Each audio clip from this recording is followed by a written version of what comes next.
नमस्कार। प्रसंगवश में आप सभी का स्वागत है। शुरू करते हैं आज क्या कुछ रहा। तो आज सबसे बड़ी बात रही कि प्रधानमंत्री मोदी, जहां हम दिल्ली में मोदी की बात करते हैं, तो मोदी आज खुद ही राजस्थान के दौरे पर रहे। शाम को 7 बजे वो वायुसेना के एक विशेष विमान से जयपुर पहुंचे। जयपुर में स्टेट हैंगर पे उनका विमान पहुंचा, जहां राज्यपाल कलराज मिश्र, भजनलाल शर्मा, राजेंद्र राठौड़, घनश्याम तिवाड़ी, रामचंद्र बोरा सहित कई नेताओं ने उनकी अगवानी की।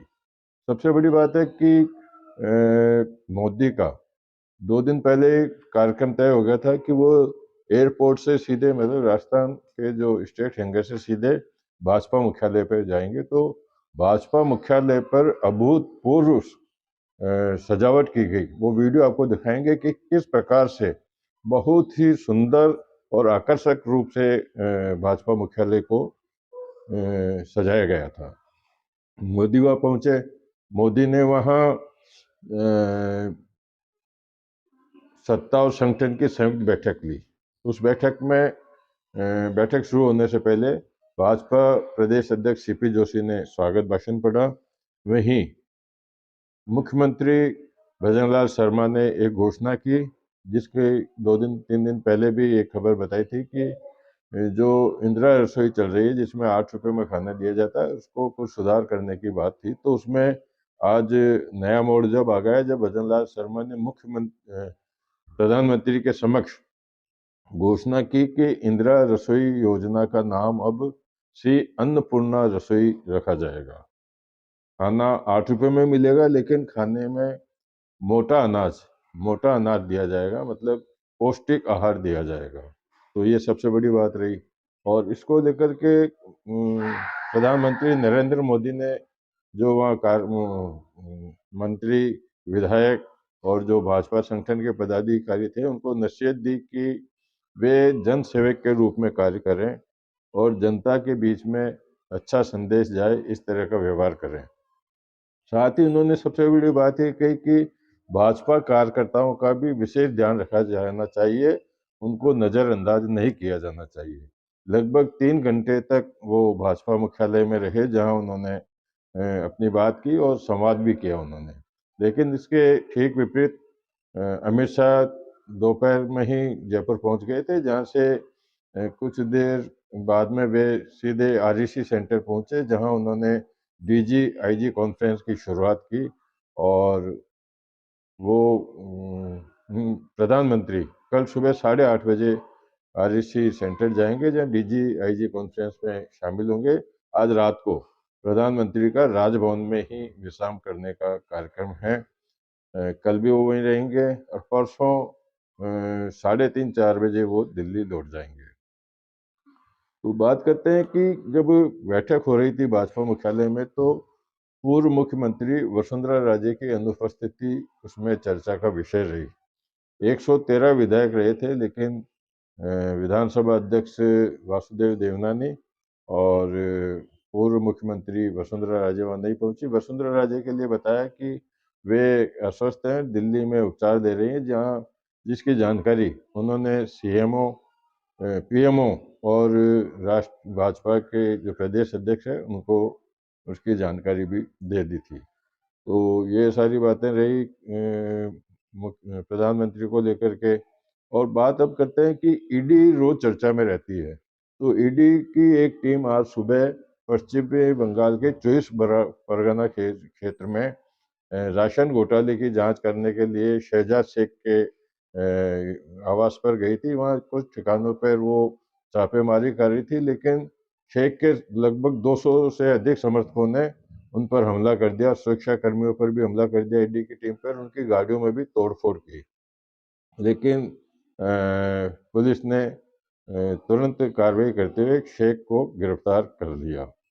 तो इसी तरह की एक बात है कि अब जो करोड़ों रुपए वाला खेल है, वो लगातार कहीं न कहीं थोड़े अंतराल के बाद में सुनाई देता है। तो हरियाणा में एक ईडी की कार्रवाई, छापेमारी की हुई है, जिसमें आज आईएनएलडी, इंडियन नेशनल लोकदल के पूर्व विधायक हैं दिलबाग सिंह, उनके आवास पर जब जांच की तो वहाँ 500 करोड़ रुपए नगद मिले। और जब ये सूचना हमको चर्चाओं में आने के बाद में मिली तो नोट गिनने का काम जारी था। नकदी के साथ में वहाँ 300 कारतूस भी मिले। अंग्रेजी शराब की, खैर अंग्रेजी शराब तो आजकल आम बात हो गई, लेकिन अंग्रेजी शराब की बोतलें भी वहाँ मिली।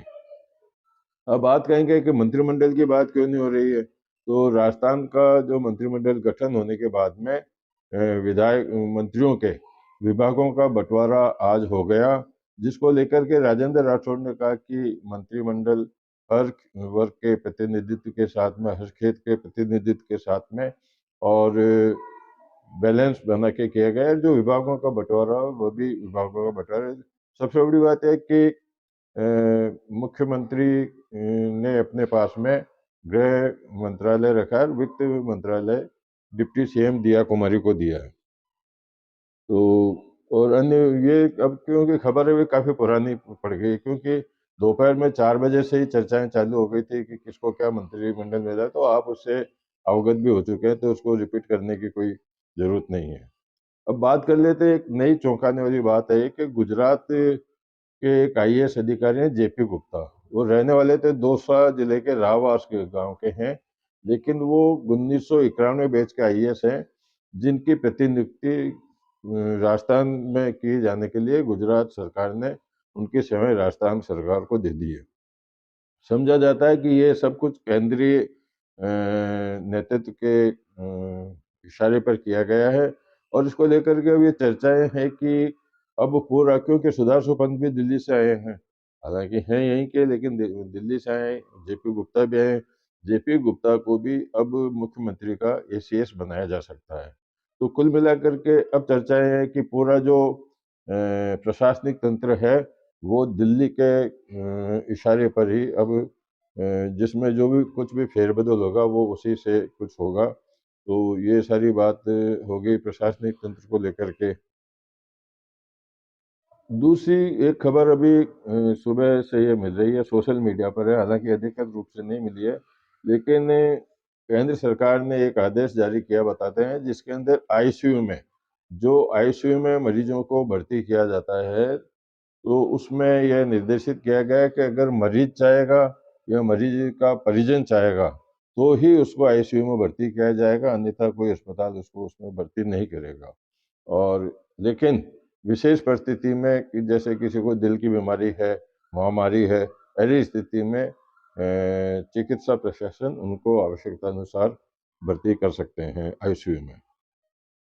मौसम विभाग की बात को लेकर के कल से शिक्षा विभाग ने जब जिला कलेक्टरों को ये स्वतंत्र कर दिया था कि अगर वो माकूल समझते हैं तो अपने क्षेत्र में विद्यालयों में अवकाश घोषित कर सकते हैं। तो लगभग राजस्थान में एक दर्जन से अधिक जिलों में 13 कहीं 10 जनवरी तक, कहीं 13 जनवरी तक विद्यालयों का अवकाश घोषित किया है, लेकिन 8 जनवरी तक 8वीं कक्षा तक ही किया है। तो उसको लेकर ये चर्चा है कि भाई सर्दी क्या 8वीं तक के वालों को ही लगती है, उससे ऊपर वालों को नहीं लगती है, उनको भी छुट्टी देनी चाहिए। लेकिन ये सब चर्चाएं की बातें हैं, लेकिन 1 दर्जन से अधिक जिलों में अवकाश हो गया है।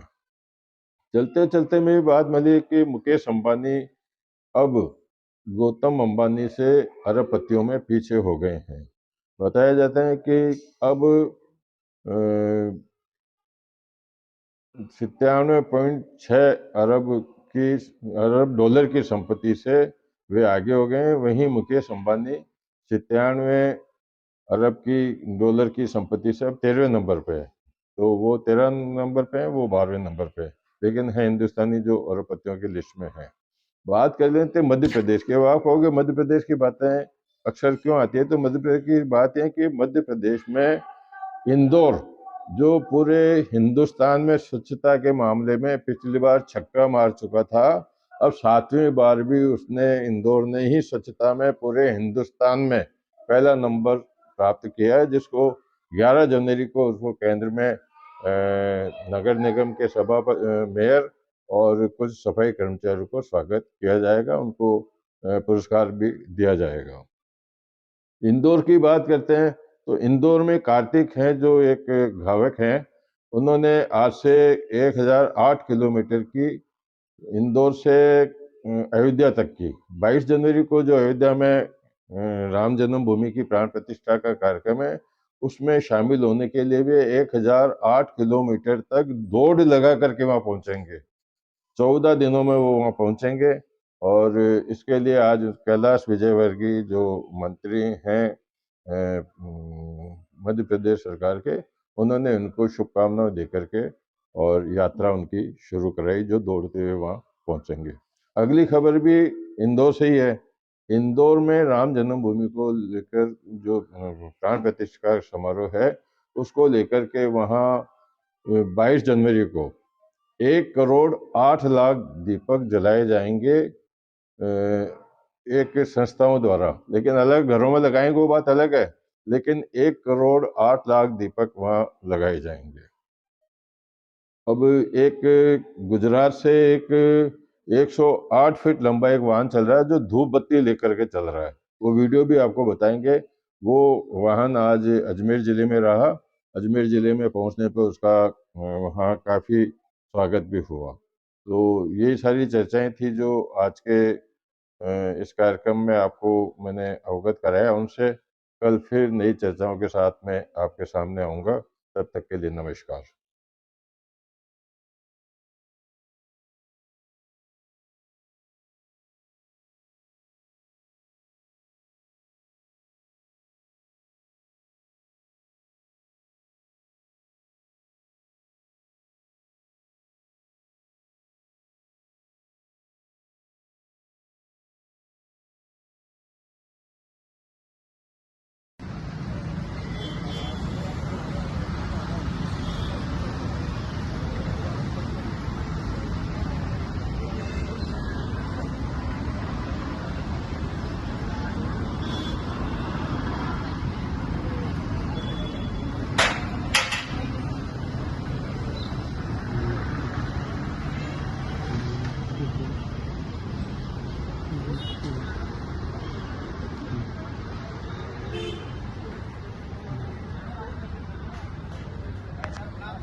થોડોક આગળ જાજો ને આપણે બધા હાર લેવું બસ